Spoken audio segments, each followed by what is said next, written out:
Yes po. ang Senado na magkakaroon nga on the next day ng special session. Yung Tuesday pa na binabanggit ko sa inyo, yung press con ng ex-soldiers doon sa Double Gem. Yun pala nasa isip ko. Oo, Ayun, ngayon, kinabukasan nun, yung special session. Tama po kayo. Ang makikita mo lang na problematic dun sa pagkaka-announce na yon, ang nag-announce ay yung nahirang at that time na President pro tempore and acting Senate President. Yun ang nagbigay ng notice. Sa makatwid, problematic yun dahil sa ating saligang batas dyan, maski sa tuntunin namin, Opo. ang gagawa ng notice na yun is the Senate President. At sa panig namin, ang kinikilalang Senate President is Alan Cayetano. Hindi si Sherwin Gatchalian. Senator Sherwin Gatchalian. Sa kadahilanan na nung sila ay gumawa ng ganong klaseng aksyon na ipahayag nila na siya ang Senate President pro tempore and acting Senate President, 12 lamang sila. Yes po. Malinaw Sa yun. kakulangan ng quorum na itinatadhana sa saligang batas, maging sa aming tuntunin, ito naman ay maliwanag na paglabag doon sa tinatawag nating majority rule. Opo. Na ang majority kasi ay 13 sapagkat hindi naman nababawasan ang bilang ng mga senador na 24. Yes po. So, maaring sasabihin nila dyan na correct naman yon, sabi niya, sapagkat mga ilang oras noon, nung November 17, dumating nga yung pang-13 sa kanila. Yes. Kilala naman ninyo kung sino siya. Opo. Siya ang nag-provide actually ng very crucial na majority. Pang-13. Doon lamang nila na legitimize o na-validate yung pagiging Senate President ni Senator Sherwin Gatchalian. Opo. At natuloy nga, nakapag-reorganize sila. Sa makatwid, mapapansin po ninyo mga kababayan, Jen, na tinawag yung special session ay para lamang magkaroon ng pagkakataon na ma-formalize yung 13. Yun. Opo. Kasi yung pagpunta nung isa sa amin na dati namin kasama sa panig nung noon ay 12 lang, ay hindi mangyayari kahit kailan kung walang sesyon. Opo. So maliwanag na kahit bali-baligtarin man o kaya sabihin man nila na hindi totoo ang sinasabi natin o hindi, pero yun ang maliwanag na function lamang ng pagkakatawag ng special session. Kasi kung titingnan mo, ano ba ang kahalagahan ng mga batas na i-consider namin on the special session? Yun na nga po. Kasi pag tiningnan mo, ang klase at nature ng mga batas, panukalang batas, wala nga sila dun sa status na advanced stage of legislation. Yes. Yung iba under interpellation, yung iba under period of amendments. At kung sisinuhin mo naman yung klase ng mga panukalang batas, yung isa sa pamagat na pamagat lang, declaring waling-waling as the national orchids of the Philippines. Yun. Pagkatapos, meron pang dalawang Amerikano na gustong makisali ng basketball dito sa ating bansa. Kaya nahingi sila ng pagka-grant ng naturalization. Yes po. So sa mga tweet, ito bang klase ng batas, panukalang batas na to ang binigyan ng importansya kung bakit tumawag ng special session ang Pangulo? Mukhang hindi yun. Kahit na yung isa pa na masasabi mo doon na anti-dynasty, matagal na to, iba years na yung pinag-uusapan . Opo. Kung talagang yung mga yon ay nangangailangan ng madali ang aksyon pang legislature, dapat sana yung mga yun na-certify na urgent ng ng ating Pangulo . Bilang urgent bill. O kaya yung iba sana ay nasa stage na ng bicameral conference. Sa mga yung hindi man lang na-certify at yung iba taon ng kanilang ginugol para marating lamang ang estado na yon, hindi talaga urgent . Tama. So pangkaraniwan, kung re-reviewin mo yung mga pagkakataon kung saan ay tumawag ang Pangulo ng special session, makikita mo yung sense of urgency. Halimbawa, anong panahon ng COVID-19? Ayun. Opo. Kailangan nating maipasa yung, alam mo yung batas na yon, yung bayanihan. Bayanihan Law, 1 and 2. Opo. 1 and 2. Kailangan talagang maipasa yon sapagkat naharap tayo sa isang hindi pangkaraniwang problema ng bansa na COVID-19 talaga. Hindi naman tayo pwedeng gumasta ng kahit pondo ng iba't ibang mga ahensya, magkakasala naman ang Pangulo ng bansa. Kaya nagtawag ng ganong klaseng special session. So hindi pangkaraniwan na pagkakataon, kaya ka tumatawag ng ganon.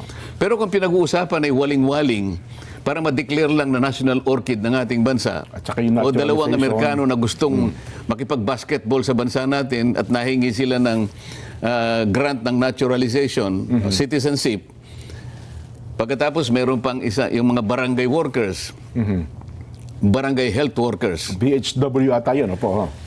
Alam mo, Jen, ang bilang ng barangay natin sa buong bansa, 42,000 plus barangays. Yes po, oho.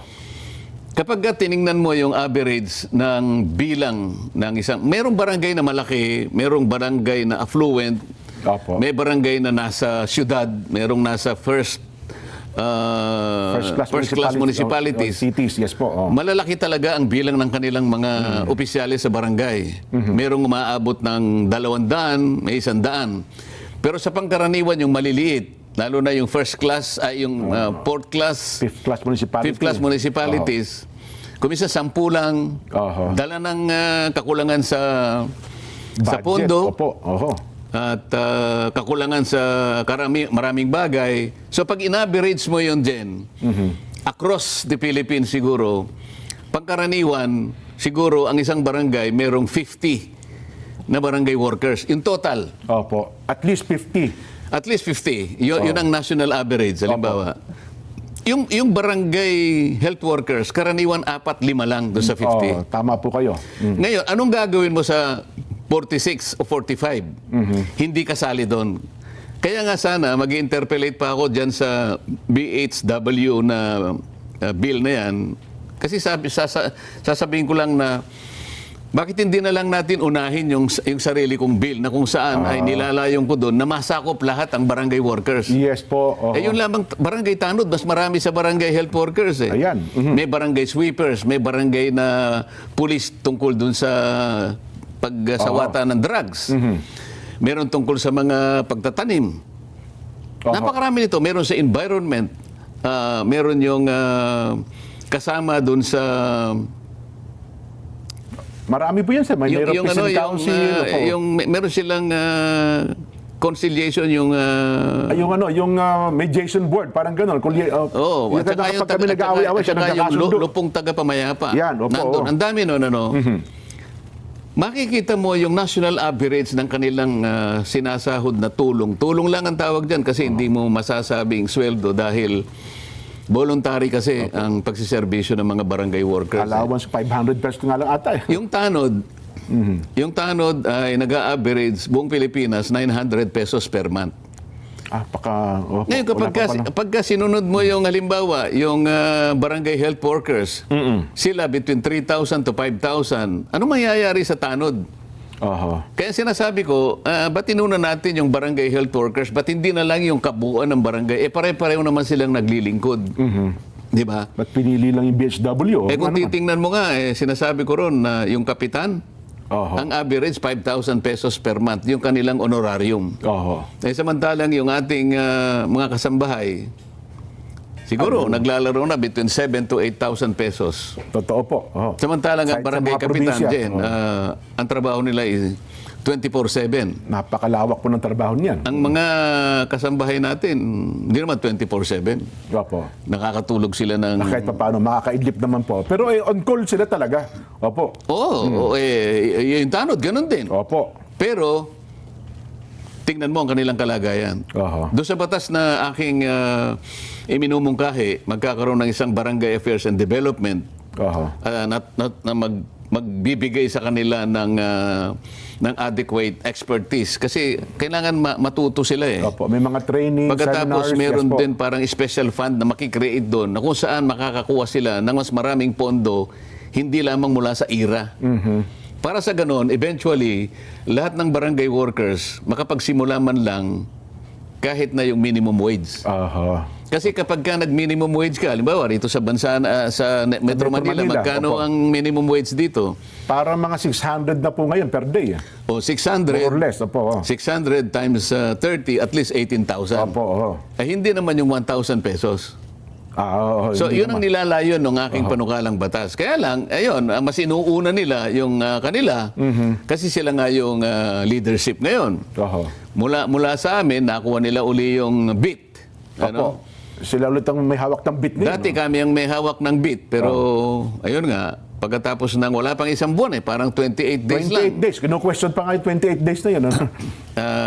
Gumastos daw ata si Senador Alan Cayetano ng 7 million. Oo, Opo, kaya natin 250 million, dinidiscuss, Jen. Opo. Kaya natin dinidiscuss. Opo. Oho. Mahalaga po ito na dapat malaman natin. Ano? Dahil hindi ko nakita na naging justifiable yung pagtawag ng special session. Oho. At malalaman din at malalaman ng tao na kaya lamang talaga tinawag yung special session para magkaroon lang ng pagkakataon. Tama kayo. Yung isa sa amin, opisyal na sumanib dun sa 12. Para sa ganun, yung quorum na hinihingi Oho. na 13 ay magkaroon Yan. ng katuparan. Oho. Hindi kasi formally makakasanib yung isa kung walang special Walang session. special session. Yes po. O, yun ang gusto nating malinaw na ipaliwanag. Ngayon, pagkatapos na matupad yung special session, na hindi nga ako nakapunta, nakarating ako yung bandang alauna na sapagkat merong kalakip na convening ng Commission on Appointments, Jen. Oho. Nakalagay kasi sa notice ng special session na ikukonvene yung Committee on National Defense. Opo. Dahil merong Commission 5. Oho. Merong 5 na naiwan na opisyalis ng Armed Forces na hindi na-confirm. Oho. Ayan, nagkaroon din naman ng ng napakaraming paglabag. Ganun ho ba? Kasi ang kanilang ipinamamarali dyan, Sen, bago yung araw na yan, may mga ilang senador na nagpa-interview. Naku, awang-awaan niya ako doon sa mga general eh. O, magre-retiro na lamang anya, hindi pa namin na-promote. Parang ganun po ang nangyari. At ito pala, Ipinakita nilang naaawa sila awang-awa kunwari. daw po sila, Sen. Oo. Pero sino ang may kasalanan? Kasi nung magkaroon sila ng power grab on June 3, kahit 12 lang, pinilit na lang kinuha yung bit. Yes Di po. ba? Oho. Sabi nga natin, kahit na illegal, kahit na irregular ang pagkakagawa, unconstitutional nga yun eh. Oho. Kinakailangan malaman ng tao na para mapalitan mo yung mga opisyales ng Senado, kailangan mo ng majority of all its members. Oho. Ang majority po ay nananatiling 13. So 12 lamang sila, pero nangahas sila na gumawa ng aksyon. Unang-una, pinalitan ang secretary, pinalitan ang sergeant at arms, pinalitan ang president pro tempore, Oho. at yung president pro tempore na hinirang nila ay umakto na Senate President. Ayun. Lahat po ng ito, sa isang araw na ginawa nila ay illegal. Puro illegal ho pala Pagkatapos talaga, no? noon, sila mismo ay nagpahayag na noong June 3, nagsimula na, nag-announce sila ng sinidye. Aho. Sa mga Sinigi adjournment. Opo. Sinidye adjournment, na-bypass ngayon yung 5. Opo. Sana man lang, bago nila sana kinuha yung bit, Opo. hindi sila nag-announce ng sinidye. Sana yung June 4 o kaya June 5 kung gusto nila, naglagay sila ng isang araw para ma-confirm yung 5. Oho. Kaya pala may tumindig doon na isang senador na talagang pinaninindigan niya na hindi, continuing session po itong ginanap natin. Hindi ito anya bagong pagdinig na ipinatawag daw po, Sen. Alam mo, pwede nilang ipilit yung argumento na yon kahit na pamali. Alam mo kung bakit? Kasi yun lamang ang iniisip nilang kadahilanan para masabi nila na yung less than 1 year Oho. na requirement sa ating batas ay hindi magkabisa. Opo. Dahil sabi niya, continuing lang naman yan kasi yung nakaraang designation is continued on the special session. Yun na nga po. Oo. Eh, sino maniniwala sa'yo, kahit na siguro high school graduate lang dyan, nung sinabi mong sinidye, natapos na yung first regular session. Okay, tapos na yon. Diniklara ko Ang na yun ibig lahat, sabihin, opo. na bypass na. Oho. Alam mo, kung babasahin mo, pati saligang batas, na violate eh. Opo. Kasi Article 7, Section 16 ng ating saligang batas, kapag na-bypass ka, you will need another appointment. Yun, opo. Okay? Kasi na-bypass ka.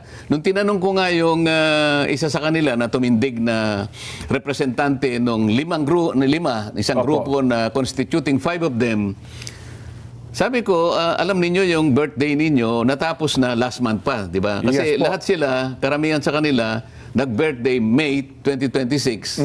Parang dalawa doon, parang tatlo May Opo. 2026, yung dalawa ay April 2026. So, puro less than a year na lang So, talaga. kinilala nila, natapos na kayo kasi umabot na kayo sa mandatory age. Oho. Sa mga tweet, hindi na kayo pwedeng i-reappoint. Tama. Oho. Pumayag naman sila. Tama po. Pagkatapos, alam mo ba nga ako yung Republic Act 11939? Ayan, tinanong niyo po yan doon sa general. Itong batas na to, inamend niya yung Republic Act 11709. Alam ko po, sabi niya. Alam mo rin ba ako kung bakit ko binabanggit yung batas na ito? Alam din daw po niya. Oh. Alam ko po, sabi niya. Sabi ko, nakulang na po kami sa 1 year. Oho. Gano'n pa man, binanggit ko pa rin, totoo, sabi ko, na ang sinasabi ron, sabi niya, napakalinaw Oho. na hindi na kayo pwedeng, ito, sabi ko, binasa ko to be eligible for appointment or promotion to the grade of Brigadier General, blah, blah, blah, the officer must have at least 1 year remaining of active service before compulsory retirement. Oho. Sabi niya, alam ko po yun Yun na Ngayon, po, sagot niya, paano ngayon yan? Sabi ko, ako, sinasabi ko lang para ma-record na nakakalabag po tayo sa batas na ito dahil pare-pareho na po kayong less than 1 year. Less than 1 year na lang sa serbisyo. Oho. Ngayon, so kinakatwiran nung mga gustong tumayo, Oho. continuing naman yan So, bahala na po ang korte sa tamang pagkakataon at sa tamang paraan at kung sino po yung magko-question nito, kung tama po yung Yung naging ginawa nila. yung ginawa ng Commission on Appointments. Kasama po ako doon, kaya hindi po pwedeng hindi ko po banggitin yun. Yun. Ayaw ko po na malaman ng sino man na magre-review sa kaganapan ng mga pangyayari. Sometime in the future, merong magko-question ito. Opo. Malaman nila na isa sa amin ay tumindig Ayun, para lang pinuntos niyo sabihin, po yun. Oho. para lang sabihin ko na meron po tayong nilabag. Oho. Palagi akong ganun, Jen. Magalit na yung gustong magalit. Kasi tayo ay binigyan ng mandato ng ating mga kababayan. Isang Opo. mandato na hindi mo matatawaran. Tiwala na ibinigay sa atin. Yung tiwala na yun, hindi ko pwedeng salaulain. Opo. At baliwalain. Hindi pwedeng Baliwalain. Opo. Basta tama po, kinakailangan nating banggitin. Oho. So kasaysayan na lamang po magpapasya at ang korte sa mga darating na panahon kung paano po nila bibigyan ng pagdidesisyon itong mga bagay na ito. Pero ako, Sen, personally, pinapanood ko kasi yan, lalo na yung tagpo na yon. Napansin ko na bagamat, well, siguro sa loob nila, parang kitang-kita naman na may mali. Pero nahalata ko na parang ipinipilit talaga nila na ma-promote yung mga general na yon. Ano bang dahilan? Bakit kinakailangan nilang i-promote? Yung isa ata sa mga general doon, mukhang merong inihahandang posisyon sa kanya, Sen. May nagsabi nga sa akin, Jen, Opo. again, Opo. kung ang sapantaha mo ay tama, araw lang ang makapagpapatunay na maring isa sa kanila ang papalit sa ating Chief of Staff, General Browner. Kasi yun ang kanilang yun ang bali-balita lang. Oho. So parang may isa doon na kandidato para maging Chief of Staff ng AFP. Oh, ako naman hindi naman importante sa akin 'yon. Ang importante sa akin ay magawa namin lahat ang aming tungkulin, yung pag-conduct namin ng aming sesyon ay palaging nasa tamang tuntunin. Opo. Kasi isip-isipin mo naman, doon lamang sa kawalan ng reappointment. Ayan, So kinonfirm namin nang walang reappointment na galing sa Pangulo. Sinasabi ng saligang batas kinakailangan a new reappointment should be Yes. there. Hindi nga nangyari yon dahil nga pinipilit nila continuing session. Oho. Pagkatapos niwala yung mga completed documents. Oho. Bawat isa sa kanila na kumpleto nila yung dokumento. Yung iba yata na kumpleto before their birthday, pero karamihan sa kanila na kumpleto yung documents nila after their birthdays. Ayun, oho. Halimbawa, yung General Peralta yata, May 14 ang birthday niya, na kumpleto niya yung dokumento for purposes of confirmation, May 26. After ng tingnan birthday mo, niya? paano mangyayari yun? Oho. Pangalawa, yung notice. Sa tuntunin ng Commission on Appointments, lahat ng miyembro kinakailangan magkaroon ng notification in 5 days. Opo. Oho. 5-day notice. So, kinakailangang mag-move sila na sinususpinde ang operation ng tuntunin ng Commission on Appointments para lang yung notice ay baliwalain.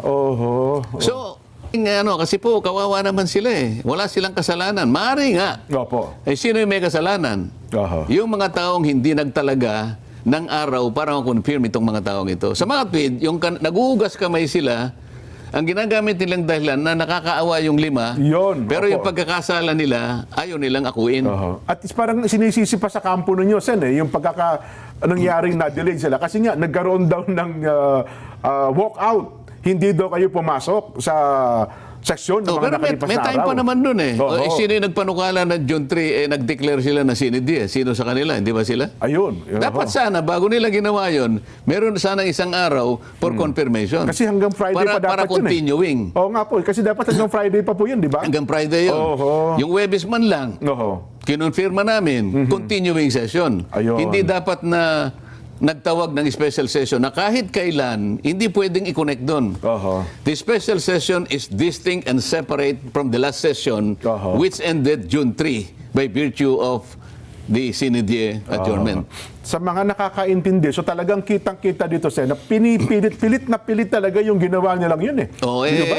yung sinasabi natin, palagi nating sinasabi din, at hindi tayo lalabas sa katwiran, sa tuntunin at sa mga batas na umiiral. Ayun. Yun lang ang aking inilalaban sa lahat ng pagkakataon. Hindi ako nagsasalita ng hindi katwiran at hindi nakasalig at nakabatay sa mga batas. Oho. Nung sinabi ko na, kasi naman kayo andyan sa panig ninyo yung promotor ng Bendalo. So hanggang ngayon, puro Bendalo ang nangyayari. Puro pamimilipit sa batas eh. Tapos nung makalipas ang ilang parang matapos yun Sen, parang ang dating ipinilalabas pa nila sa media at sa social media na para bagang kontrabida kayo. Kayo kasi kinukontra nyo raw yung confirmation ng 5. Hindi ako kontra ron. Oho, Kung talagang wala silang kasalanan, alam ko rin na maaaring wala silang kasalanan. Yun, opo. Maliban lang doon sa pagkukulang nila na mag-submit ng dokumento kasi sa kanila dapat yun eh. Sa kanila manggagaling. Ang initiative ng manggagaling sa kanila, May 14 halimbawa ang birthday mo, dapat sana before that, Oho. nakumpleto mo na para ganap kang walang kasalanan. Oho. Di ba? Pangalawa, dapat kinausap nila yung contingent ng House of Representatives kasi sa tuntunin namin ang chairman ng Committee on National Defense Opo. ay House of Representatives. Si Congressman Joboy ata Ngayon, yun. si Congressman Joboy ang dapat nagkaroon ng initiative, tumawag kagad sa secretary ng CA na, Ayun, ikasanin nyo ng ganitong araw. Kasi kawawa naman itong mga ito. So, walang gumawa sa kanila. At ito namang mga, siguro walang nag-remind sa kanila para lahat ng dokumentong kinakailangan na maipasa nila Oho. right before their respective birthdays. Kaya pala nung hinahanapan nyo ng paliwanag, walang makapagpaliwanag nung tinatanong nyo po sila, pati yung Wala sekretary. na. Sinasabi ko Diba? na lang, huwag na kayo makipag-argumento kasi sabi ko, hindi naman ako nag-o-object. Baka akala nyo nag-o-object ako. Sinasabi ko lang ang concern na ito para lang ma-record Yung na meron manifestation. tayong lalabagin na batas. Para sa ganun, kung re-reviewin ito sa mga susunod na panahon, Opo. isa ang tumayo Oho. para sabihin tama siya. Oho. Di ba? At yun po, Sen, binibigyan din natin sa palatuntunang ito, ang tinitindigan natin dito, batas lang. Kaya parang doon sa pagpapaliwanag niyo po sabi niyo, dalawang ulit yung sinabi, ang akin po ito, batas ay batas. Di ba? Oo. Law is the law. Yun po dapat Ang na batas masunod. ay batas eh. Paano Opo, mo, hindi ba sinasabi nga natin, The law may be harsh, Opo. but it is the law. Yan. Opo. Oh, meron pang counterpart na Latin yan, di ba? Oh, box, ano?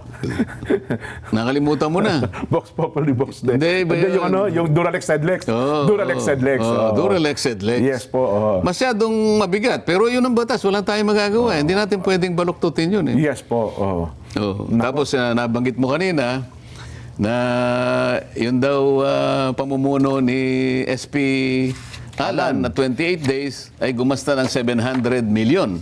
Oho, 720 million daw in 28 days eh. Hindi, 700 million in 28 days. Opo. Parang panahon pa ng parang anarchy. Gano'n, Oho, ano? oho. At ang nangyari lang ay nagkaroon para ng isang paghihiring na hindi naman talaga inauthorize. Oho. Yung ganun pa yung kanyang ganun yung kanyang patutsada. opo. Nakalimutan niya, Jen. Sa panahon niya, 10 buwang singkad ang nakalipas. Oo. Hindi siya tumawag kahit isa man lang na pagdinig sa flood control. Nako. Oho. Ngayon, sumahin mo yun, Jen. Kasi ang pinanggalingan niya is 25 million expense per day ng Per Senado. day pala ng Senado. Kaya nakwenta niyo yung 700 million eh. Oho. So 28 days times 25 million, Oho. 700 million. Oho. Ngayon, kwentahin mo yung 300, yung 10 Month. months Oho. times 30 days. Ilan yun, Jen? 10 day, 300, no? 300 days. Oho. Times 25 million, Opo. 7.5 billion pesos ang ginastos namin. Pero ni isang hearing ng flood control, hindi siya nagtawag. Alin ang mas magastos, Jen? Ay, siyempre, mas malaki yung billion yung pinag-uusapan. Oho. 10 buwang singkad, Jen. Oho. Okay? 7.5 billion pesos, ni isang pagdinig, wala siyang ginawa. Oho. Di, baka maging punto nyo, teka lang, ano lang naman ako, sa Blue Ribbon Committee, hindi naman ito ang kabuuan ng Senado. Hindi, sinasabi ko yung hindi mo pagtawag ng Opo, di ba? Nung pagdinig, ng tama. Kasi hindi lang naman yung Blue Ribbon ng buong Senado. Buong Senado yun. po. Yung kabuuan ng Senado, na ikaw ang Blue Ribbon, wala ka man lang naipasa sa sarili mo na magtawag ka kahit isa lang. Oho. Bakit naman? 10 months. Oho. Pagkatapos sabi niya, narinig ko siya in-interview, magtrabaho na tayo. Oho. Sana naman kanya, yung minority, makipag-cooperate na. Pwede ko bang marinig mula sa kanya nasabihin niya ang mga pangungusap na ganito? Ngayon pong natapos na po ang aming power struggle. Yan, opo. Ako po'y naniniwala na ganap na po kaming makakapagtrabaho ng maayos. At ang unang-una ko pong ipagpipilitan kung sino man po ang chairman ng Blue Ng Ribbon Blue Ribbon Committee. Committee, talaga, opo. Kailangang magpasya na sila. Gumawa ng isang schedule. Kung kinailangan ay weekly ang Blue Ribbon Committee sa flood control hanggang sa ito ay matapos. Dapat daily. Pwede ba? Oo. Hindi, kahit na weekly lang, okay na ako Ganun eh. ba? Okay na kayo? Kasi ang marami tao- namang ibang mga issue kasi na kinakaharap din ng Blue Ribbon, hindi lang naman flood control. Oho, oho. Ngayon, kung ang subcommittee binigay kay ganito, yun, pwede siyang mag-araw-araw kung gusto Mag-araw-araw, niya. oo. Ngayon, Para marathon para hearing. lang malaman natin na talagang seryoso sila na magtrabaho na tayo. Oho. Kasi dapat yun ang priority. Oho. Ang flood control na ito na problema ng ating bansa, hanggat ito ay hindi naisasaayos at ito ay hindi nagkakaroon ng ending, patuloy po na magiging bagsak ang kalagayan ng ating ekonomiya. Oho. Wala na pong gusto mag-invest sa atin. Wala. Oho. Sa ngayon lang, tingnan ninyo yung gustong mag-invest sa elektrisidad. Umaalis na sila eh. Sa energy po. Energy pa lamang yun. Oho.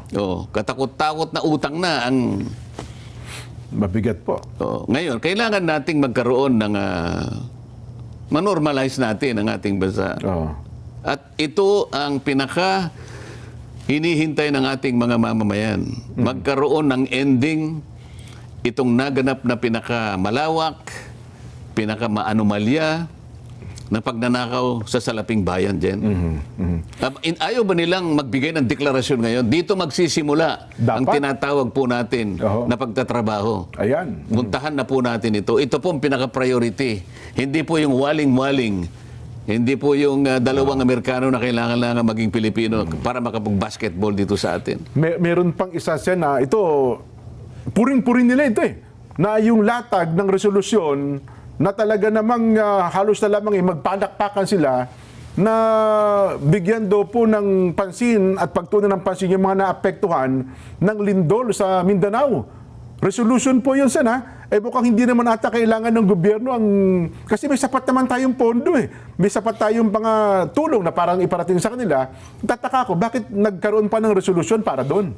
Para lang bigyan ng konting kaluwagan siguro yung isa ganun sa ba? amin na umalis at pumunta sa kanila. At bumalik, oo. At siya pa yung gumawa ng resolution na kunwari ang uunahin ay yung nagkaroon ng lindol sa Mindanao. Yun, Bakit opo. hindi unahin nga itong problemang kinakaharap natin na hanggang ngayon ay wala pang kasagutan? Oho. Bakit ayaw ninyo na ito yung ituloy natin? Yun. Halimbawa, nasa inyo na ang bit eh. Ayan, oo. Kayo na lahat. Meron ba kaming maaasahan? Meron bang maaasahan ang ating mga kababayan na ipagpapatuloy ninyo? Ito yung inihintay nila eh. Ako, wala na eh. Ayaw nilang Totoo po ibigay yan. sa akin. Opo. Ayaw nila akong manguna dyan. Oho. Okay lang. Oho. Pero isa sa kanila, o yung kung sino yung naatasan na siya yung manguna ng Blue Ribbon, magdeklara na kayo. Ayan, agad-agad. Magbigay na kayo ng schedule kung sino ang tatawagin ninyo. Lahat ng mga, alam naman nyo kung sino yung tatawagin eh. Oo. Alam na po nila. Ay, nako. Pero mukhang hindi yun ang priority, Sen. Kapag hindi yun ang priority, hindi totoong kailangan tayo magtrabaho na ngayon. Kapag yun ay hindi mo hinarap, hindi tayo Naghuhumiyaw ang tao, Sen, eh. Ano? hindi tayo mapapanatag eh. Ito yung problemang nilikha ng napakalaking pagnanakaw na yun. Oho. Dinidescribe nga natin dyan eh. Maaring yung pagnanakaw na yun eh.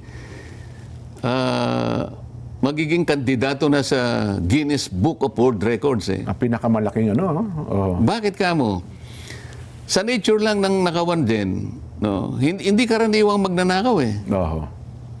Ang magnanakaw, yung pa namang mga taong binigyan ng mandato na maglingkod para sa kanila. Oho. Tingnan mo na lang, tiwala ang binigay ng mamamayang Pilipino sa kanila Oho. na sila'y paglingkuran. Binoto sila. Pagkatapos sila yung nagnakaw, imbes na sila ang maglingkod. Ang karaniwang magnanakaw, paulit-ulit nating sinasabi, paiwas yan eh. Tsaka sa gabi yan, Sen, Ayaw siguro. magpakilala. Oo, nakatakip ang mukha eh. Nakamaskara. Lahat ng maskara gagamitin niya para lang walang mapagkakakilanlan sa kanya. Para hindi siya makilala. Di ba? Opo. Sa gabi, gumagamit siya ng dilim para sa ganon ay, yun nga, makaiwas siya. May kubli niya yung kanyang sarili. May Opo. kubli ang kanyang sarili. Pero itong mga nagnakaw, tanghaling tapat dyan. Broad daylight, tanghali tama kayo. Walang maskara.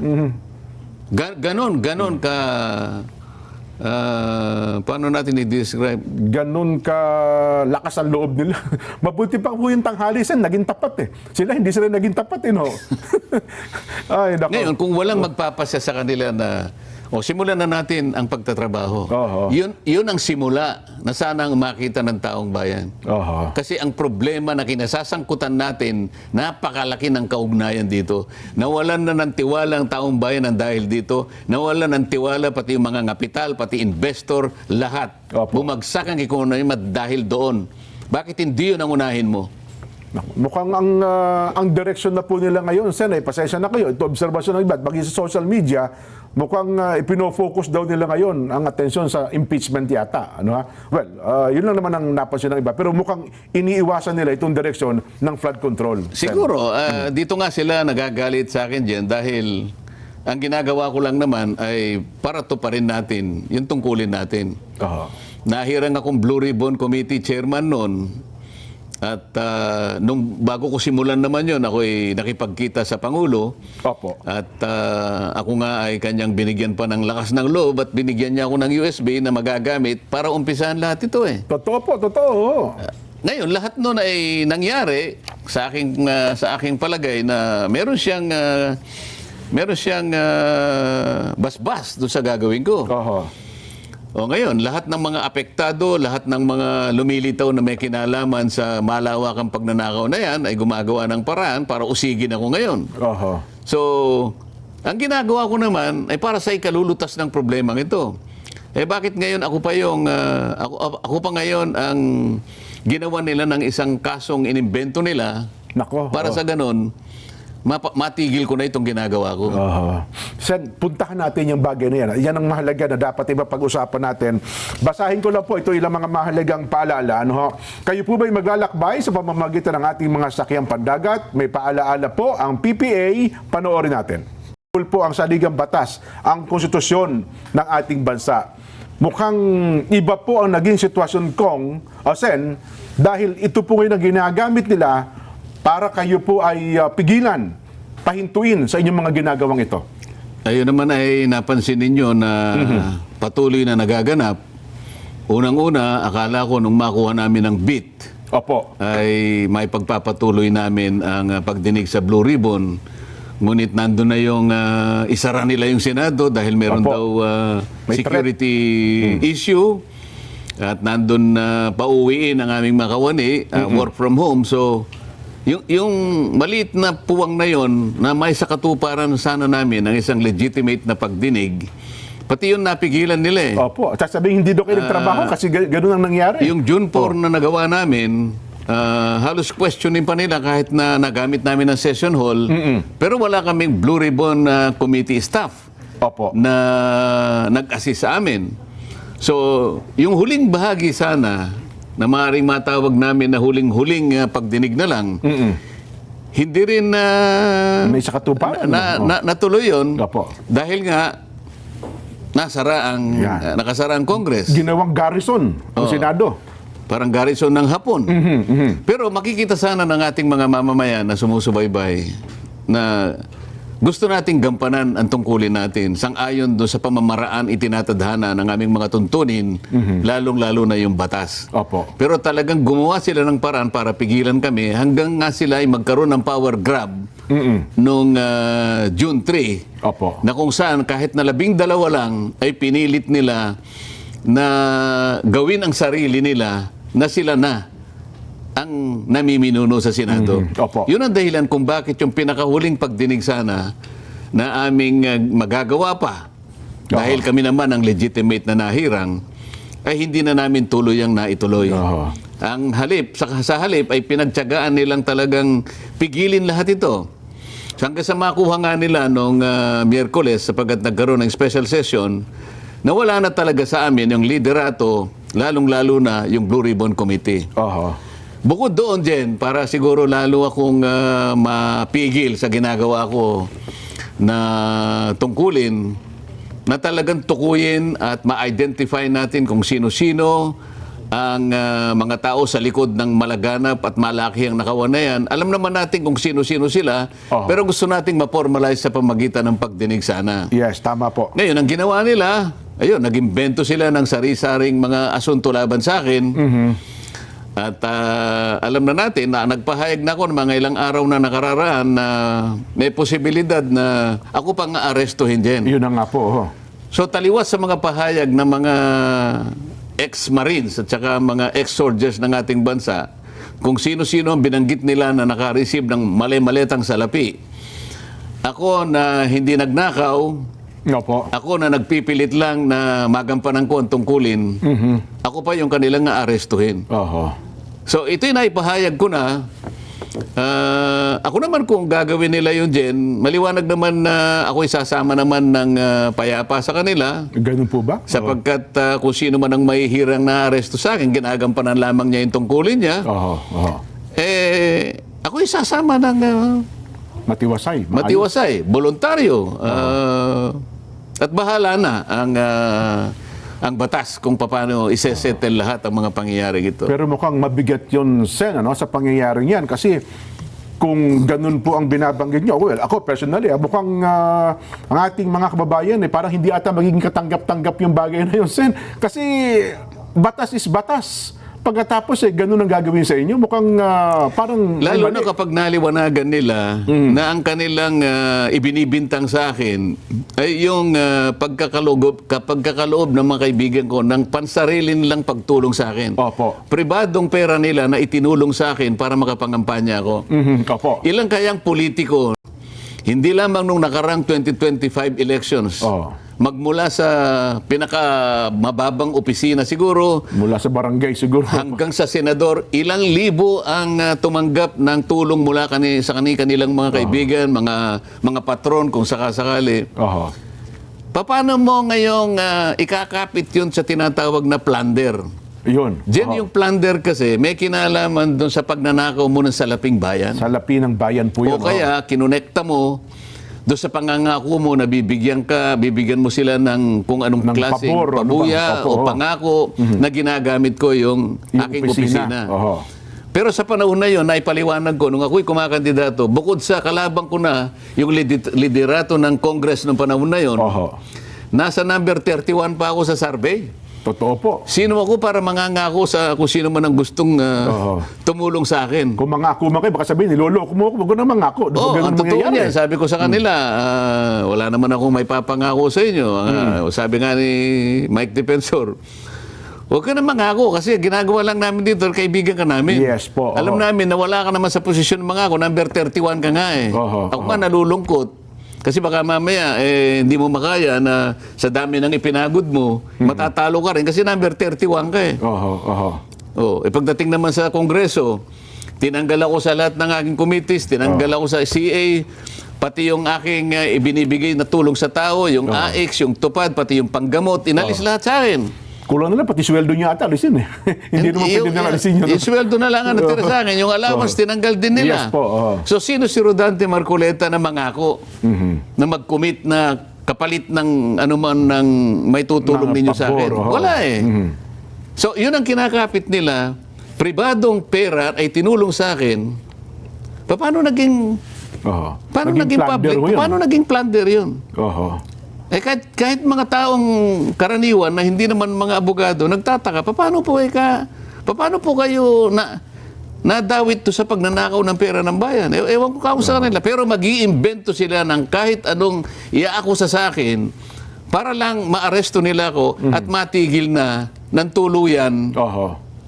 yung Yung pagdinig Oho. sa Blue Ribbon. Kasi maaring magdidinig sila. Kaya lang, membro pa ako dun eh. Kaya ayaw din nila siguro Oo nga po mag-participate pala, ako oh. kahit Party membro. pa rin kayo ng Kung ano. sakaling tatawag sila, nandun pa rin ako eh. Oho, Pero palagay ko, sa ngayon, dahil hawak na nila yung beat, talaga pong mapipinid na yung pinto ng pagdinig. Oho. Talaga pong yung issue ng pagnanakaw na yan, tuluyan na pong malilibing yan. Oho. Malilibing na po hanggang sa akala nila malilimutan ng taong bayan. Ewan ko lang, malilimutan ng taong bayan yan. Pero Sen, gaano kaseryoso ito? Ano, ha? Kasi nung isang araw, napanood ko rin po kayo na nagbigay kayo ng pahayag ukol sa yung posibleng pag-aresto nyo. Pero gaano sila kaseryoso? Ano hong nakikita nyong dahilan para talagang isakatuparan po itong pag-aresto sa inyo? Ang nakikita ko sa kanila, dahil Opo. alam nila na pagtama, ilalaban ko kahit saan kami makarating. Ay, opo. Oho. Ipinakita ko na, nung nakaraan, yung CA, sinabi ko, Oho. mali po ito sapagkat nakalabag po tayo sa isang batas na tayo pa rin ang gumawa. So nakikita na lang hanggang sa huling pagkakataon, kung ano yung tama, kung ano yung batas, pinipilit ko Oho. na ipaalam sa ating mga mamamayan. Ngayon, naharap tayo sa impeachment. Siguro iniisip nila, kapag kakasama na naman yan, akala nila na naman, ako naman kasi, wala akong papanigan dito. Kung ano yung totoong nalalaman ko, kung ano yung batas nalalaman ko, palagi akong ganun eh. Consistent ako dun eh. Siguro pati yun, ayaw nila. Well, kung nagawa po nila ito kay Senador Jinggoy, dalawa rin yung kaso sa inyo, indirect bribery at saka yung plunder.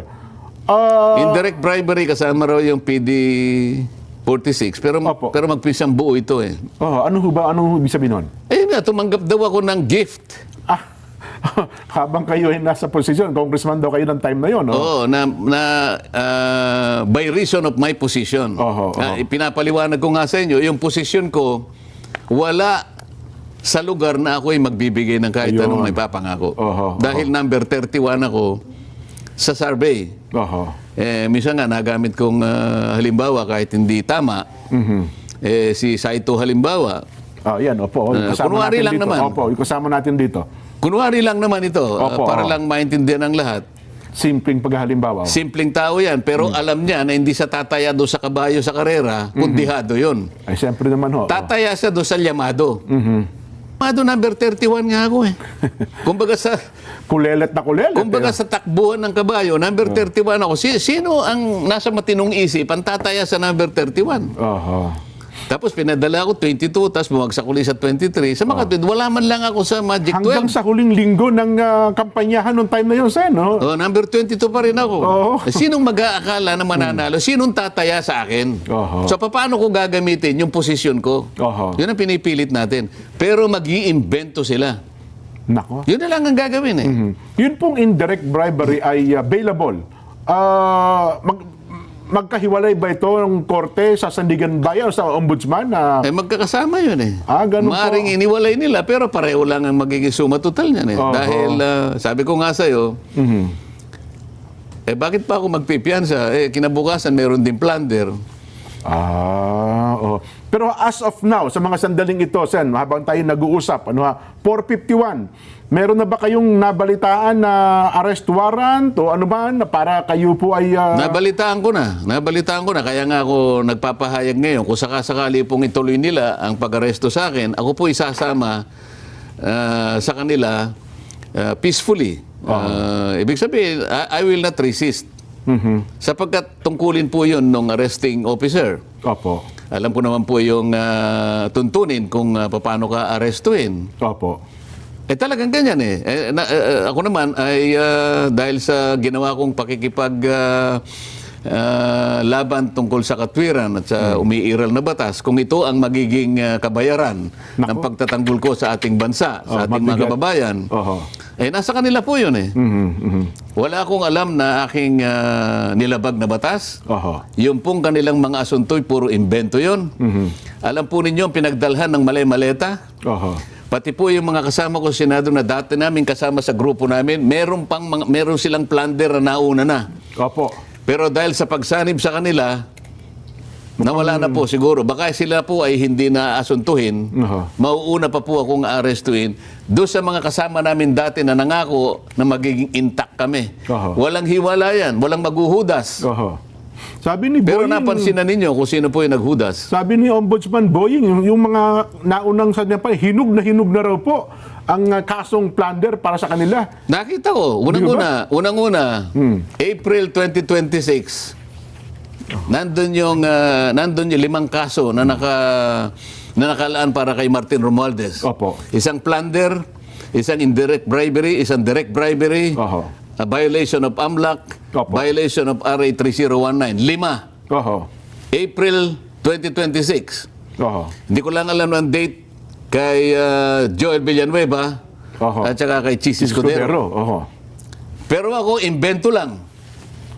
Walang kaugnayan po sa public funds. Wala po akong ninakaw. Ang tanging kasalanan ko lang po sa kanila. Sa kanila, hindi sa taong bayan.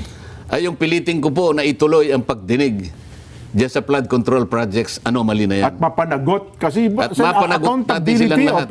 Mapanagot ang nasa likod talaga. Nasa sa kanila po yun. Nasa kanila na po yun. Kung talagang aarestuhin po nila ako, muli po akong nagsasabi na ako po ay sasama sa kanila ng buong pagpapasakop. I will not arrest. I will not resist the arrest. Pero habang pinakikinggan ko kayo, Sen, mabigat. Ako, personally, mabigat sa logo po yun kung gagawin nila yan, Sen, ha? Alam ko naman, si Nelson nga, nakikita ko, lumuluha pa yung tao. Pero talagang gano'n, ha? At hindi ko kayo masisisi kung malulungkot kayo. Pero ganun talaga eh. Bilang tao, malulungkot naman. Lalong-lalo na, sa katulad ko, wala naman akong nagawang kasalanan. At yung ibang mali-malitang ang pinagdalhan, nandyan na nga ang mga nakaumang na lahat, ang mga plunder cases laban sa kanila, pero hindi nila ginagalaw. Minabuti pa nila na baka sakaling ako pa ang mauna na maaresto. At ang hilala nga ng iba, baka mabsuelto pa po yun. Hindi ko ba? Hindi malayo yun. Mukhang, ano ba ito? Lokohan na ba ito? Sen, mukhang, sabi nga nung isa kong narinig, mukhang inuunggoy na tayo. Planet of the Apes na ba ang Pilipinas ngayon? Hindi kasi, dahil nga siguro sa kinatatakutan nila yung multo na kanilang ginawa, pinagnakawan ang taong bayan isip-isipo, nilimas nila ang salaping bayan Oho. na para sana sa serbisyo ng mamamayan. Pagkatapos, natakot sila sa multong ginawa nila, gusto nilang pagtakpan. Nako. So kung sino man ang magpapakabayani na yan na ituloy para sa ganun, makilala natin silang lahat, gagawa sila ng paraan para usigin ang tao na yan. Ako ngayon. So bakit kayo magtataka? Bakit kayo malulungkot? Dapat inasahan natin na gagawin nila sa akin yun.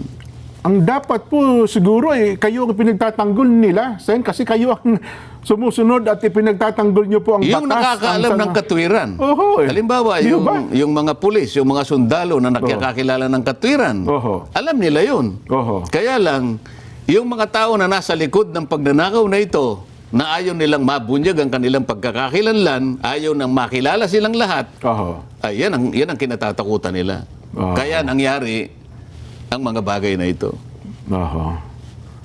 Kaya itong pag-broadcast natin ito, malay niyo, ito yung huli nating pag-broadcast sa araw na ito. Nako. Oho. Hindi ba? Hindi ka nakasalita. Mabigat sa loob, Sen. Pasensya na kayo, no ha? Mukhang ano, Nasagutan pa naman kita na ako ay magiging ninong ko kayo sa kasal mo na 30 years anniversary yata yan, Jen. Ano? Oo, mukhang hindi tama itong... So isa ka sa casualties dito. Oo. Hindi ko na itutuloy ito, Sen. Pwede ba? Huwag mo naman, i-postpone mo na muna yung kasal mo. Mga kapaghintay naman siguro. Baka ako naman ang iwanan ng misis ko, hindi kaya. Siguro naman may papaliwanag Oo mo nga naman siguro. naman, Di ba? baka naman... Sabihin mo, darling, pwede ba nating iiliban muna ito kasi baka hindi naman magtatagal ito eh. Ang problema, yung venue, siningin na po ako, Sen. Malit na bagay naman siguro sa iyo, di ba? Babawi na lang. Pero, hari naman, magkaroon ng linaw ng isipan kung sino man ang nag-iisip nito ng mga bagay na ito, Sen.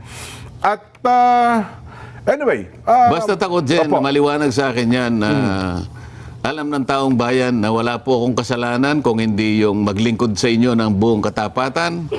Ano man po yung gagawin nila. Ako po ay naniniwala na meron po tayong isang Diyos na mapagmahal.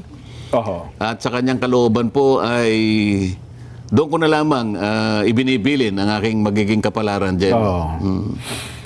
Sen, ang inyo pong mensahe sa mga taong bumoto sa inyo, naniniwala sa inyo, sabi nyo nga, baka hindi naman siguro huling broadcast. Hindi, mabigat ang galo.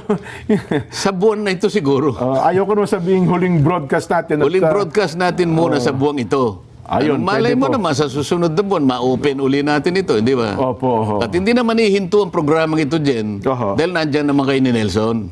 Pero mabigat magprograma, Sen, kung gano'n ang nasa likod ng isipan namin na mahirap magtanggol pala sa batas kapag ginagawa natin yung tama, ganito pa gagawin nila. Naintindihan ko yun, pero alam ninyo na ang lahat naman ng mga bagay ay hindi mangyayari kung hindi kalooban ng Diyos. Yun na lamang ano natin. Doon na lamang tayo babatay at sasandig dahil lahat ng pangyayari, gusto man natin o hindi, ay meron lahat paliwanag yan. Opo. May kadahilanan yan. At ang tanging nakakalam dyan, ang ating Panginoon Diyos dyan. Sen, ang inyo pong bigyan ko na kayo ng pagkakataon para magbilin po, mag-iwan ng mensahe sa ating mga taga-subaybay, mga supporters nyo po, at siyempre, mga naniniwala sa inyo, Sen. Salamat pong lahat sa inyong mga nakikinig sa araw na ito. Pasensya na po kayo kung naging maramdamin po ang mga huling pahayag ni Jen Sabarjaga. Opo. Pero totoo po lahat na maaari pong ako'y arestuhin sa araw na ito o kung hindi man ngayon sa mga susunod na araw na magkaroon po ng katiyakan na yun pong pag-iimbestiga, yung pagsisiyasat doon sa napakalaking nakawan na nangyari sa kasaysayan ng ating bansa ay tuluyan ng malimutan. Ito lamang ang paraan nila para wala na pong magtatangka na masugid na gagawa ng kanyang tungkulin na tukuyin saan man tayo makarating. Tukuyin ang lahat ng mga taong nasa likod ng napakalaking nakawan na ito sapagkat sila po ay nakagawa hindi lamang ng kataksilan sa bansa, Kung hindi, napakalaking kasalanan po sa inyo. Lahat po ng mga taong binoto ninyo na nasa likod po ng pagnanakaw na ito, sila po'y pinagtiwalaan ninyo. Inakala po ninyo na silang gagawa ng mabuti para sa inyo, sapagkat yun naman ang inaasahan ninyo na magiging kapalit ng pagtitiwala sa inyo, sa kanila. Ngunit, sa halip po ng pagtitiwalang yon, ay ninakawan po kayo. Harap-harapan po, kagaya ng sinasabi namin. Yan po ang kanilang gustong iwasan ngayon. Yung makilala sila ng lubusan at tuluyan. Kaya lahat po ay gagawin nila. Huwag po kayong mawawala ng loob. Alam ko po na ito'y pansamantala lang. Alam ko pong hindi magpapabaya ang Panginoon Diyos. Siya po ang gagawa ng paraan upang malutas po natin ang problemang inaharap ng ating bansa. Pansamantala, dyan lang po kayo. Tibayan po ninyo ang inyong kalooban. Hindi po tayo matatalo sa ating ginagawang pakikipaglaban. Salamat po sa inyo. Sen, bago lang tayo magtapos, inulan ako ng napakaraming text message ngayon. Nakatutok sila sa atin. Ang sabi nung isa, nasa tao ang gawa, nasa Diyos ang awa. Kung ano man po yung gagawin natin, siguro. Tignan natin, ano ha? Magbabalik pa po ang Saganang Mamamayan. Ito po ay June 19. Alam mo ba na ang June 19 ay isang makasaysayang petsa? At ito ay, kung sa history po ng Pilipinas, ito po ay isa sa mga petsa ng kabayanihan ng ating mga ng ating pambansang bayani. Oo, kasi po ngayon po ay kapanganakan ni Jose Rizal. Rizal, ano pa yun? Oh, birthday. Birthday ni Jose Ay, Rizal. Rizal Day kasi, ano? Ay, Rizal Day yung pagkamatay niya. Ngayon ang birthday niya. Kaya ako naman nabanggit yun, dahil sa panahon po ngayon na ganito ang lagay ng ating bansa, tayong mga Pilipino, makita sa atin yung katangian ng pagiging bayani. Sa anong paraan? Ibig sabihin, dapat po ay tayo'y marunong magsakripisyo. Mabigat maging bayani ngayon kapag ikaw ay nagtatanggol sa tama, bagay si Rizal, ganun din ang ginawa, no? Tama. O, diba, Wala naman pong bayani na madali. Totoo. Lahat po ng mga bayani natin ay lumaban sa kabuktutan, lumaban sa katiwalian. At sila po ay talagang hinahadangan, hindi ba? Sana hindi lang po si Jose Rizal, kasi ang tagal na nila, June 19 pa, 1860, di ba? Ang birthday niyan eh. Nakalimutan ko na history na Rizal. Oo, tama. Ang ibig natin sabihin, sa panahon po ngayon, ako ay umaasa na may mga titindig pang mga iba pang mga bayani. Katulad na lang ng mga nagbubulgar ng mga katiwalian, hindi ba? Tama. May tuturing nating bayani ang mga taong ito eh. At tandaan ho natin, talagang gano'n ang nangyayari sa nagbubunyag ng katiwalian. Noon pa man, kahit sa history, kahit pa nung kauna-unahang panahon. Si Rizal, nung binubunyag niya yung, kaya nga pinaratangan siyang praile, no? Tama. Binubulgar niya yung mga katiwalian. Yes. Pero sa maging yung sa gobyerno noon at saka yung sa Katolisismo, no? Totoo. Tama. Pero ang dapat nating tandaan, sa panahon talagang may mga bumabangon na mga taong ganito para hindi makapamayani ang kabuktutan, ang kawalang katarungan. Kasi ang akala ng iba, Jen, dahil ikaw ang nasa kapangyarihan, kaya mo forever, no?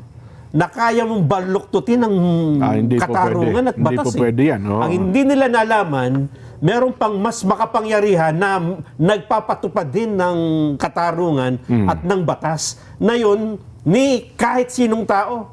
Walang kayang bumaluktot noon. June 19, 1861. 1861. Oo, 1861. Birthday ni Dr. Jose Rizal. Ngayong araw na po ito ang ating paggunita. Kaya ako naman nabanggit ito dahil kanina nang pinapakinggan ko yung pahayag ni Senador Rodante Marcoleta, naalala ko Oo nga, no? Hindi naman ito first time na ang may kapangyarihan ay pilit niyang pinagtatakpan ang katotohanan. Sa maraming pagkakataon, ganyan po talaga. Mauulit ba itong mga pangyayari ito? Bakit pa panahon sabi mo? Alin ang mauulit? Kasi ang sinundan ni Jose Rizal, ano na ito Katipunero na. Oo nga pala, no? Kasi ang gusto ni Rizal, wala tahimik di ba? Oo. Kaya lang yung kabilang yung humihikayat sa kanya ng marahas namang revolusyon, mga Katipunero, Andres Bonifacio, ayaw naman niya yun, di ba? Oo. Sana Sa kanya kasi sa pamamagitan ng sulat. pagbubulgar nga, Oo. pamamahayag. Kung tayo mga Pilipino ay nagmamahal sa ating bayan, dapat nasasalamin natin ng kasaysayan Oo. na noong pa mga unang panahon, ganyan po talagang nangyayari. Talaga pong may nanggigipit at may ginigipit, may nagtatakip, merong pinagtatakpan. At sa paglipas ng panahon ay doon lalong tumitining kung sino talaga, no? Sabi nga, kasaysayan lang ang makapagsasabi ng mga pangyayaring ito. Yes. 165 days nang inaalaala natin ng kaarawan ni Gat Jose Rizal. 165 years. 165 years pala. Anniversary. Birth anniversary ni Gat Jose Rizal. Jose Rizal. Pwede ba tayong bumati man lang, pampalubag loob? Medyo mabigat ang kalooban ko. Nelson. Sige. Kasi galing din naman ako sa pagtatapos Ayun dyan, na ng nga, mga mag-aaral dyan sa... Kasi kayo na, masaya ang mood mo, di ba? Oo. Biglang bumigat ngayong pagdating ng hapon, no? Una, congratulations muna sa lahat ng mga nagsipagtapos Yes. ng New Era University, no? Batiin natin ang ating elementary valedictorian, si Zian Christoph Caberto. Ayan, ito pala yung anak ni Rod Caberto na nakasalubong ko kahapon. Ganon. Nakita ko kanina dun sa stage. Anak pala niya yun, nag-valedictorian. Ayun. At binabati din natin, Jen, ito naman ay matagal na rin pagbati, no? Ulitin lang po natin dahil marami daw po ang hindi nakasubaybay noon. Ito, yung madaling araw pa lang andyan yung mga bata. Punong-puno na ang parang kilala ko ito. Si Lara. Yan. Ayun, mas kilala ko yun, yung tatay. Oo. Ang award niya ni Best in Tourism. Ayun, kasama si Doktora. Best in Tourism yan, Jan. Ganon. Congratulations, Lara. Panay ang pasyal. Yun na nga, kung saan nakakarating. Hinihintay namin kayo ng umaga kasi naideklara ko, libre ang breakfast namin kayo ng umaga. Ganun ba? Oo. Anong nangyari? Wala, umuwi kaming gutom Umuwi kaming gutom. Sa susunod, pagka hindi na birthday ni Rizal, kasi baka akala yung si Rizal sineselebrate Ayun. Happy belated 50th anniversary sa lokal of Burnaby, District of British Columbia in Canada. Shout out daw po kay J.C. Cad, ang kanilang resident minister ng Burnaby. At ang kanilang convert na ngayon ay iskan na at masipag, Brother Carlo Cotehar Jr., Brother Nilo and Gloria Bunao, at lahat po ng mga officer sa lokal ng Burnaby, British Columbia. From Ruby, RJYC Vlog, and Brother Jason Mangalindan. Yun. Ganon din po sa mga taga North Point, Hong Kong. Binabati po kayo ng Kuya June Besa. Ka June, kamusta po kayo? Birthday daw po sa araw nito ni Robert Cabral. Birthday po nung Wednesday. Isang kuya natin yan dyan sa may bahagi po ng North Point. Bumabati po ang Kuya June Besa. At pagbati din daw po ng happy 9th anniversary po sa lokal ng North Point, June 15. June 15 po ang kanila pong anibersaryo. Ayun, belated. Binabati naman ng Kuya Roel Castillo, ang kanyang anak, Alec Ira, na nagtapos din sa college, at Casey Evangelista, kasamahan niyang gumraduate sa NAU. At binabati rin niya ang mga taga-subaybay natin dyan sa Taiwan, sina Kuya Rani Borrero, Kuya Dennis Serrano, JC Santiago, Hermi de los Santos at Kuya Benedict Aquino. Yan. Sabi naman ni Kuya Joey Garcia, Jen, send my personal regards to Senator Marcoleta. Plano ko po naman magdala ng hopia dyan. Padala niyo po sa amin. Pwede naman kami tumanggap, ha? Mula po kay Kuya Joey Garcia ng Proprietarius Makati. Ayan. Watching daw from London, District of Britain South, pabati sa pamangking ko, Stephanie Arsenal, graduate of accounting from NEU, mula kay Ate Vicky Arsenal Dumopoy. Yung ating team pala na nandyan sa Philippine Arena, Nelson, yung mga nag-cover dyan. Si Kuya Dante Recto, at saka itong si Vice. Nakatutok sila ngayon sa atin. Ang laki ng screen, ha? Ang buong arena ay nakatutok po sa, yung Philippine Arena, nakatutok po sa ating palatuntunan ngayong hapon. Nalate nga ako, Jen, sa programa kasi ang daming nagpapapicture sa akin. Ganon? Sabi, Jen. The please, no? The please. Lagi kami nanonood. Jen, picture tayo. Talaga naman, no? Kasi mga karamihan senior citizen. Ganon. Tis me Mangano. Jen at Nelson, nanonood kami sa inyo. Hindi ko na mamalayan daw. Sabi niya, pumapatak pala ang luha niya. Team si Magsino. Ayan.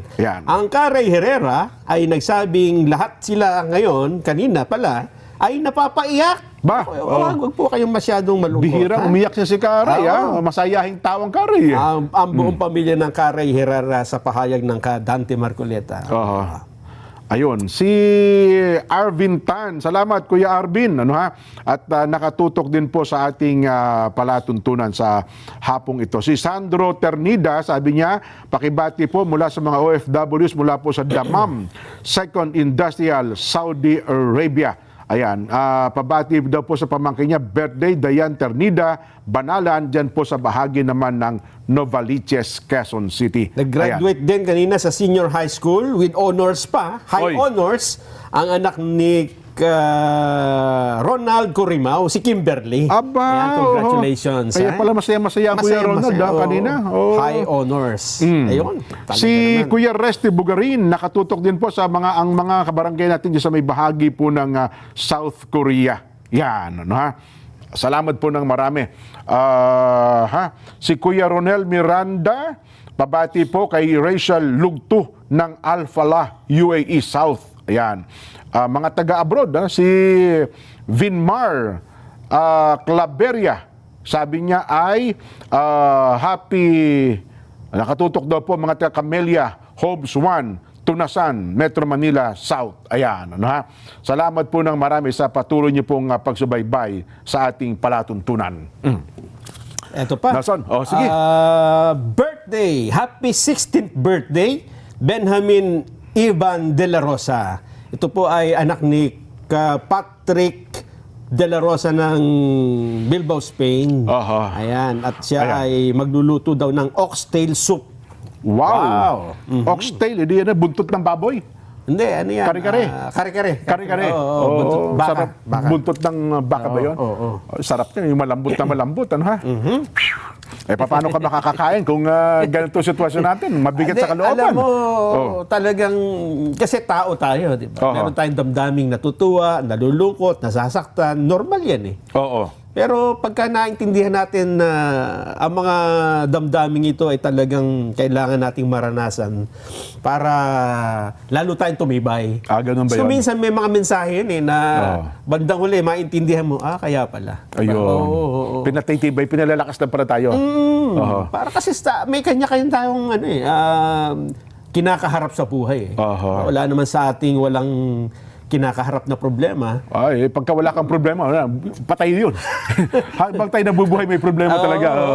At kung minsan, maintindihan mo na, kaya naman pala. Diba? At saka, doon lalong tumitingkad Doon lalong nakikita at naunawaan natin ang kapangyarihan ng pinaglilingkuran nating Diyos. Po. Di ba? Tama ka, Ay, Kuya Jan, sumusubaybay po mga ang buong district staff ng Lingayen, Pangasinan. Pakibati po ang ka Franklin Villamar. Ayan. Pakibati rin po ang aking may bahay, Lynn Abrehal, at ang aking anak na nasa Long Beach, California, Laika de la Cruz, at ang asawang si Robin de la Cruz. Nanonood po kami ngayon mula po kay Kuya Karamil Abrehal, diyan po sa Lingayen, Pangasinan. Ayan.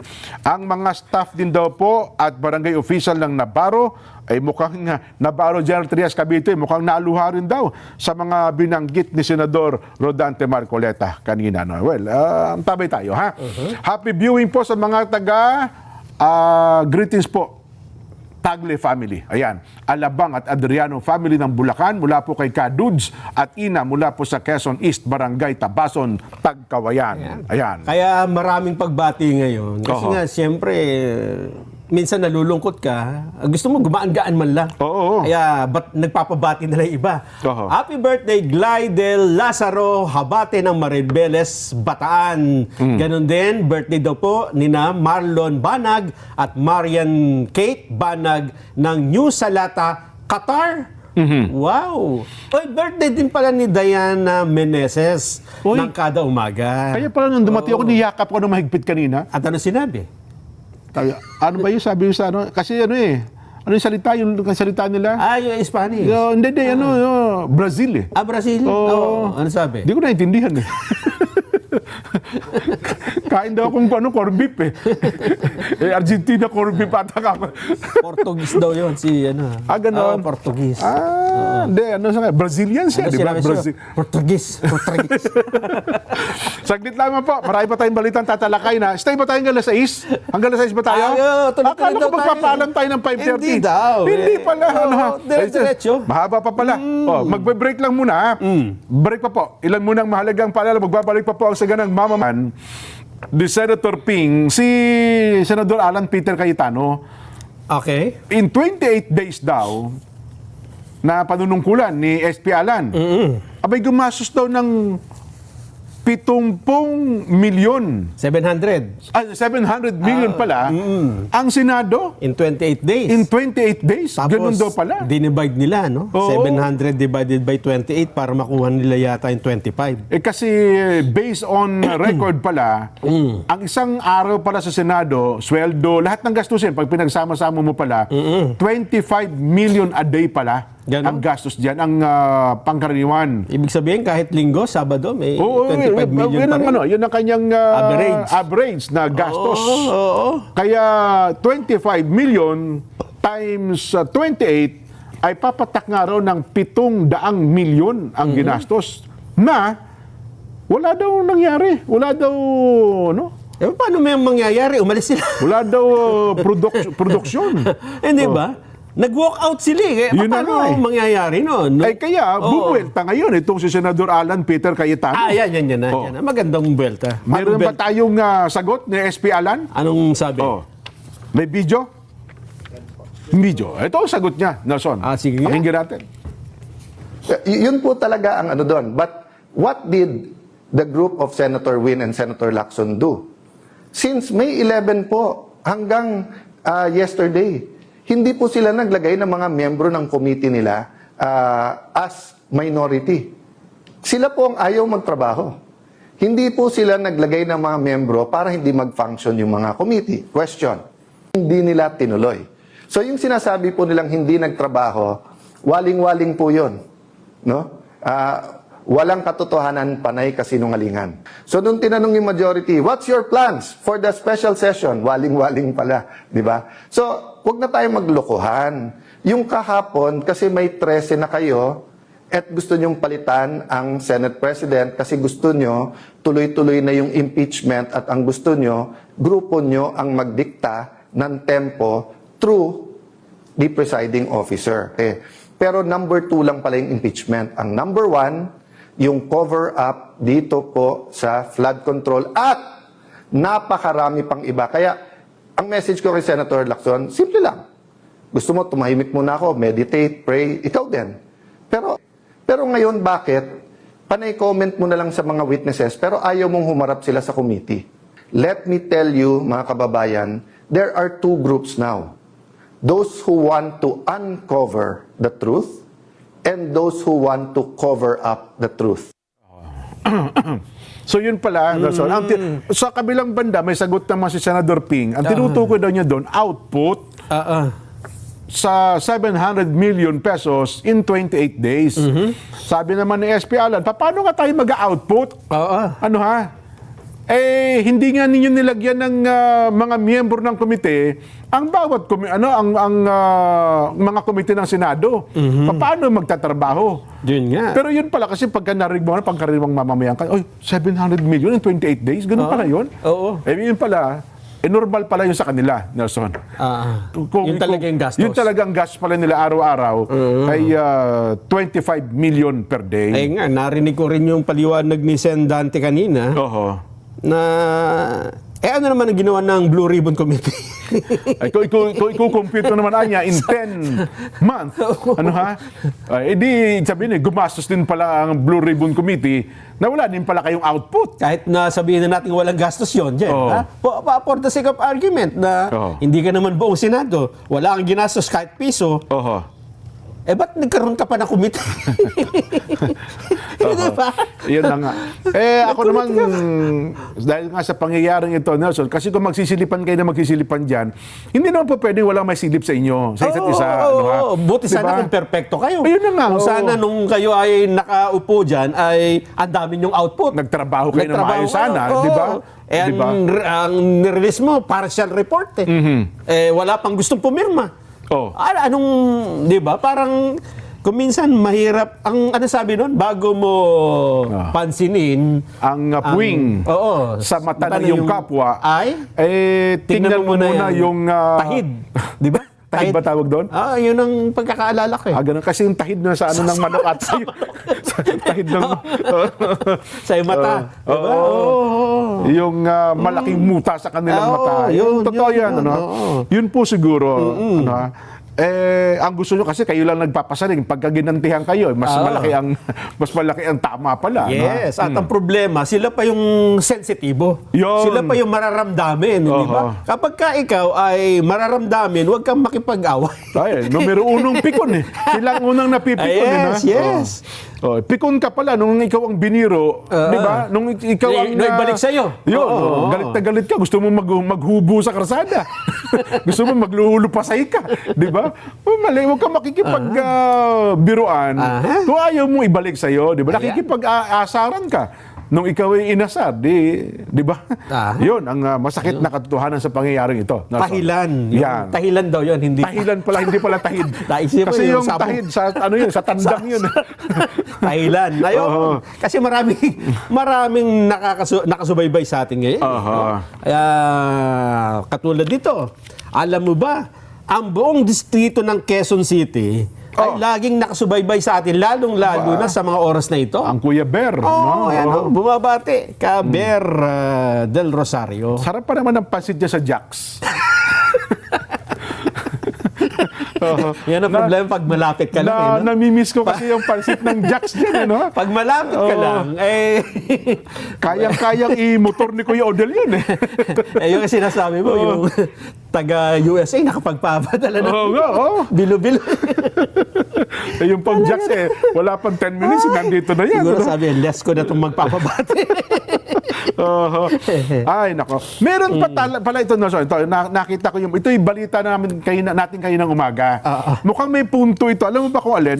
Yun yung coalition ng lawyers and doctors. Di ba, inabsuelto ng ombudsman si Executive Secretary Ralph Recto at saka yung PhilHealth President Ledesma. Okay.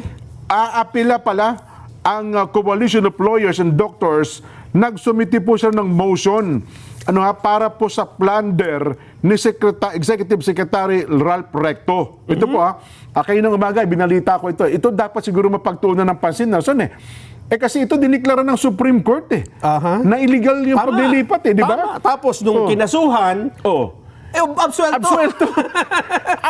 Paano nangyari, Napakabigat na. isang illegal na Oo. bagay na ginawa ng isang opisyal, Oo. nung kasuhan sila, hindi, wala silang kasalanan. Absuelto. Ngayon po, na ito to nagsanib puwersa na po yung mga doktor at mga abogado para himukin ang Office of the Ombudsman na sampahan po ng kasong graft, plunder, technical malversation at grave misconduct sina Executive Secretary Ralph Recto at saka ito pong si PhilHealth Chief Emmanuel Ledesma Jr. Yan pala, kahapon pala ito 49 pages po ng motion for reconsideration sa Ombudsman ng Coalition of Medical and Legal Profession at pinababawi daw po nito ang naunang desisyon noon pong June 9 na nagbabasura po sa criminal at administrative charges laban kina Recto at kay Ledesma. Ayon po sa mga nagsumite ng motion, sina Executive Secretary Recto na noon daw po ay kongresista ng Batangas at saka ito daw pong si Ledesma ay dapat papanagutin sa illegal na paglilipat ng 60 billion pesos na pondo ng PhilHealth nilipat po sa National Treasury. Yes. Gayong may batas daw po na nagtatakda kung saan dapat gamitin ang naturang pondo. Ibig sabihin, lumabag sa batas. Yun na nga Oo, tapos nung kasuhan, walang kaso.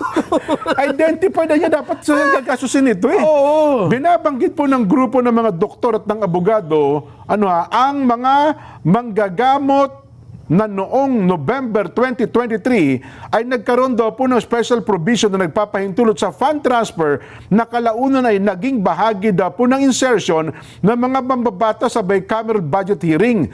Sa Recto daw po, na ngayon po Executive Secretary, dati po Congressman, miyembro po siya ng Bicameral Conference Committee na kalaunan po naging Finance Secretary noon pong January 11, 2024. Mula daw po sa nabanggit na insertion, sinabi ng grupo na nagkaroon daw po ng unprogrammed appropriations ang Congressional District ni Recto sa Lipa City mula daw po sa 50 million noong 2023 ay biglang naging 3.6 billion, Nelson. Nako. 3.6 billion pesos noon pong 2024 mahigit 7% na pagtaas. Natukoy din daw po mula sa naturang pondo ay nakakuha ng 33 kontrata para daw po sa mga proyekto ng 1.97 billion ay nakuha po daw po. Alam mo kung sino? Yung paborito daw pong congressman. Yun hong si Congressman Edwin Garjola. Yun Nakasama daw po ni Recto. Ito yung sinasabi ni ni Congressman Lian Libiste. Yes. Di ba? Yung kanyang daw partner. At noon naman daw po November 26, 2025, inirekomenda daw po ng Independent Commission for Infrastructure ang pag-asampa ng kasong kriminal laban po kay Congressman Garjola. Kaugnay daw po ng maanumalyang proyekto sa DPWH. At naninindigan po itong grupo ng mga nagreklamo, nagpetisyon sa Ombudsman, na ang kanilang dismissal sa kaso laban kina Recto at Ledesma dahil napagkaitan daw po ng serbisyong pangkalusugan ng maraming mga mamamayan dahil sa ginawang paglilipat ng pondo mula sa PhilHealth patungo sa proyekto ng mga politiko. Ayun. Kahit pa sabing ibinalik na. Sabi, hindi, ibinalik na naman namin Pero siyempre, kumbaga, damage has been done. Halimbawa dyan. Halimbawa lang, Nagnakaw ako. Tapos, nahuli mo ako. Hindi, babalik ko na lang. Sa uli ko na lang. Pwede ba yun na wala ka ng kaso? Katulad nung ginawa nung mga nagsole sa flood control, di ba? Hindi. Nagsoli sila Nagawa yung kasalanan Liable sila doon sa bagay na yun. Kung nagsauli ka man, siguro, binalik mo yung mga bagay na yan. Medyo bababa na lang ng konti siguro sentensya mo. Pero nagawa pa rin. Yes. Sabi nga, paano yung mga dapat itinulungan noong panahon namatay? Yun May nga. babalik ko pa ba yung buhay na yan? At saka paano kung hindi kinestyon? Yun. Diba? Sasabi natin. Oo. Kasi nga, ang malungkot doon Nelson, hindi naman bagong pondo yung ibinalik Kasi ginuha din sa GAA Tama. Di ba? Nung pinasok sa National Treasury, yung 60 billion yung pera, hindi naman yun ang kinuha Galing sa GAA, nang ibinalik ata. At tumagal na. Yun. Alam mo naman ang pera pag tumatagal. Yung bawat araw niyan, tumutubo yan. Tubo yan.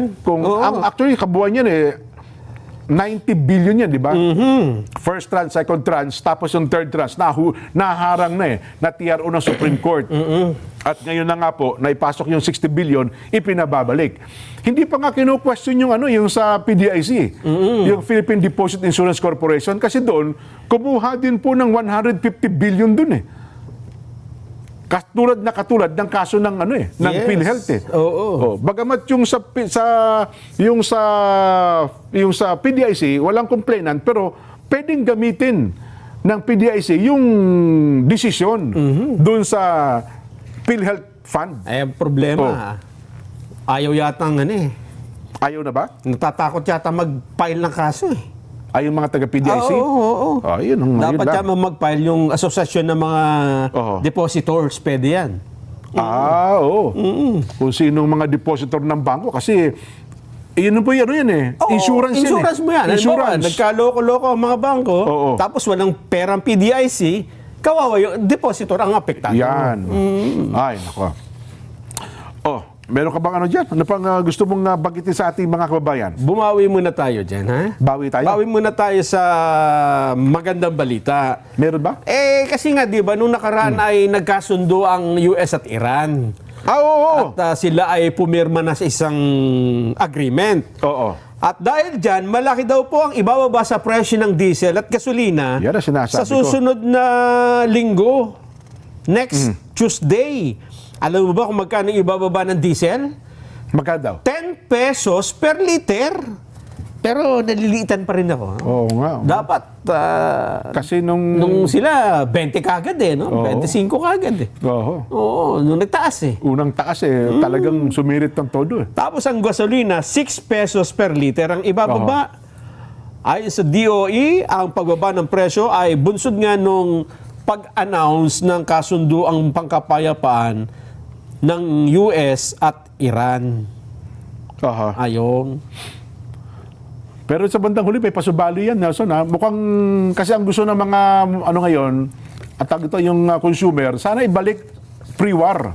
Tama, dapat. Diba? Oo. Kasi ano pang dahilan, di ba? Bakit hindi bumabalik? Mukhang kinukondisyon ng isipan ngayon ng mga consumer na kahit daw natigil na ang gera doon, Mahal pa rin. ay mahal pa rin. At saka, tatagal doon ng 6 months to 1 year Bago para maibalik sa stabilize. normal yung presyo. Di ang laking kita. Kasi daw, ang kanilang kinakatwiran, yung daw mga depo doon, yung mga refinery, ay naapektuhan daw nung nagkaroon ng missile attack, Nelson.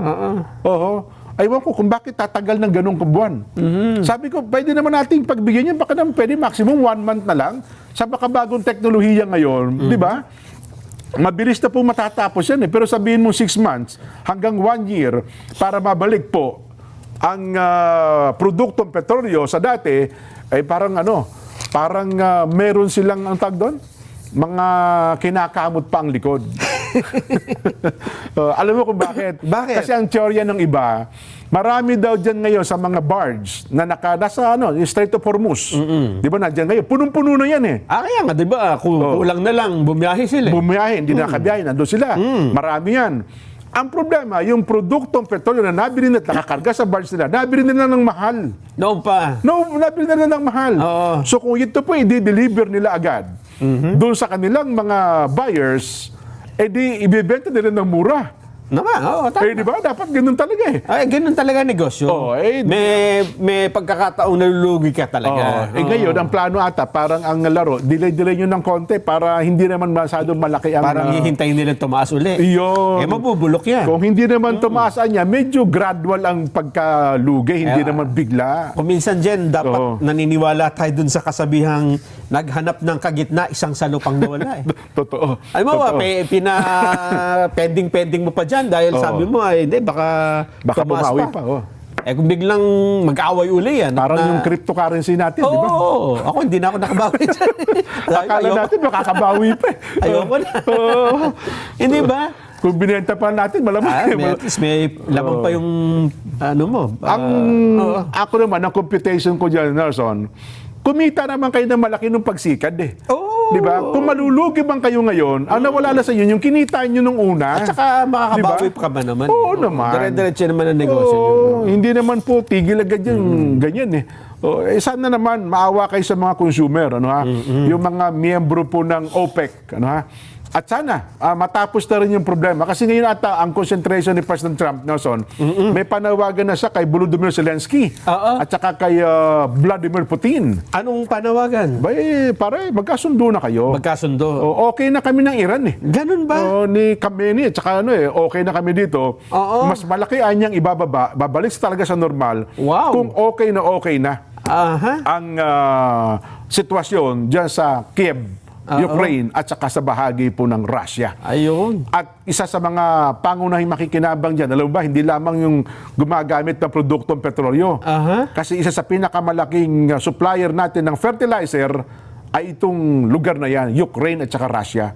Kaya malaki pong ibababa sa fertilizer na binibili natin kapag ka nagkasundo sila dyan. Ito pa isang magandang balita, Jen. Ayan, ano pa yan? Ano pa yan?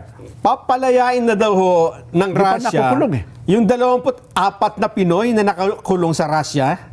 Ano yan? Yung inupahan na akala sundalo? Immigration issue ang kaso nila. Hindi Oh, yung iba ito. Kasi Oo. di mayroon yung iba, Yung mga nahuli sa... sundalo, hindi nila alam. Sundalo pala gagawin Hindi, sa kanila. Hindi, iba to. Ibang Oo, issue. iba. Oho. Ito naman yung mga... Kasi yung parang nahuli sa... ano ba yung kalaban? Yung... Ukraine. Russia, Ukraine, no, nahuli sa Ukraine. Oho. Ito naman, mga Pinoy na may immigration, siguro mga overstaying, walang dokumento, Oho. palalayain na 24 Pinoy. So magandang balita. Oho. Ang sabi ng Pangulo, wow, congratulations, thank you very much. Ba? Oh. Ngayon, ganito ang nangyari mga kababayan. Inimbitahan po ng Pangulong Bongbong Marcos si Russian President Vladimir Putin na magpunta ng Pilipinas Aba. sa Maynila para umattend ng East Asia Summit this November.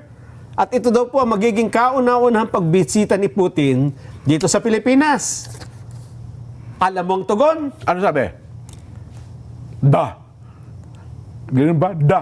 Kasi da ang salita yun eh. Da. Oh. Ayon sa isang mapagkakatiwalahang source, eto na, Jen. Oh. Eto ang kwento. Makinig ka. Magandang kwento ito. Pina-research ni Putin muna. Nagpapa-research siya bago pumunta, di Siyempre ba? naman, pangkaraniwan yan. Nalaman niya, di ba, sabi may warrant of arrest siya sa ICC. Oo nga, si Vladimir Putin, pinahuhuli siya. Vladimir Putin, di ba? At saka si Netanyahu. So, ano Oo. nangyari? Nung, nung malaman niya na kapag ka may warrant of arrest ka nang galing sa ICC Oh. at nagpunta ka ng Pilipinas, ipinapa-aresto ng Pilipinas, ano sabi ko? No! Ano ba yun, no, sa Russia? So, parang pagka pinapunta rito, Ay, sasabihin ni Trillanes, may warrant of arrest ka rito. Aarestuhin ni General Torre. Isasakay sa eroplano yan. delikado sila kay Putin dyan. Ang problema, pag ginawa nila yon, Oo. kinabukasan, tunaw ang Pilipinas. Delikado sila. Yun lang mayroong yung napanood ko sa YouTube, pinakamapapanganib na presidential security. Oo. Merong ganun eh. Kaya nga. Pangalawa pala, ang una yung sa China, at saka pangalawa sa Russia pala. Oo. Oo. Kasi ganito, ha? Halimbawa, pumunta nga si Russian President Vladimir Putin Oho. sa Pilipinas. Natural, may warrant of arrest yan ng ICC. Kapag ka hindi nila inaresto si Putin, lilitaw. May pinapanigan talaga tayo. Oo. Hindi ba? Kasi kapag lilitaw, talagang pinulitikan nyo lang yung warrant of arrest ng ICC. Oho. Kasi sabi na, hindi, makikipag-coordinate tayo sa Interpol dahil kailangan natin kapag meron silang red notice, nagaling sa ICC, di ba, nagtitrigger ng red notice yun eh. Oo nga. Ipinapatupad namin. Paano nga yan? Sige nga, ipatupad nyo pagka pumunta si Putin dito. So, Hinahamon namin kayo. yun ang pinapangamba ngayon ng ng Russia. Hindi. Palagay ko, nasubo na lang dito ang Pangulong maimbitahan eh. Oho. Kasi pag dumating nga si Putin dito, Okay. mababatikos ngayon yung gobyerno na akala ko ba pag kami notice ang ICC, ipinapatupad natin, ba't namimili tayo? Di ba? Aha. Bakit pag Pilipino, Kapwa Pilipino, okay lang. Ipatapon natin sa ibang bansa, arestuhin. Pero kapag hindi natin kaya yan. Bahagang buntot natin, di ba? Saan ba pumunta si President Putin na member, Cambodia? Oo, pumunta rin doon. Tapos may ICC. Kasi member ata ng, ayaw ko lang anong bansa, member ng ICC. Oo. Pero sabi nung bansa, ba't ko, ano kayo, sa ulo ba ako? Huhulihin ko ba to? Di ba? Oo. Yan ang sinasabi ko. Na mukhang magiging tampulan ng ano yan pagka nagkatotoo. Kung pupunta nga si Putin. Pero baka nga isipin niya, baka Ipahuli. sakali. Ipahuli ako. tayo dyan. Delikado tayo. Pero ano ba, umuo naman daw ba? Wala pa nga Kasi sagot. iniimbitahan eh. Wala pa nga sagot. Ayun. Oo. Baka pinag-aaralan nga yung ano.